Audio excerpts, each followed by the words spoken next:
good news para sa Kim Pao fans! Usap-usapan ngayon na tila may bagong proyekto sina Kim Chiu at Paolo Avellino na siguradong aabangan ng marami. Ayon sa mga kumakalat na balita, pupunta umano ang dalawa sa South Korea upang mag-shoot ng ilang eksena para sa kanilang upcoming series na magkakaroon din ng partisipasyon ang ilan sa mga Korean actors. Dagdag pa rito, sinasabing iikot ang kwento ng proyekto sa buhay ng mga Kopino o Korean-Filipino individuals, isang sensitibo at makabuluhang paksa na bihirang matalakay sa mainstream media.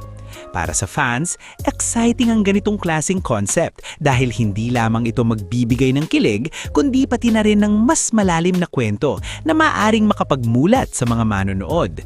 Gayunpaman, nananatiling hindi pa kumpirmado ang detalye kung sino-sino ang kanilang mga magiging co-stars na Korean actors.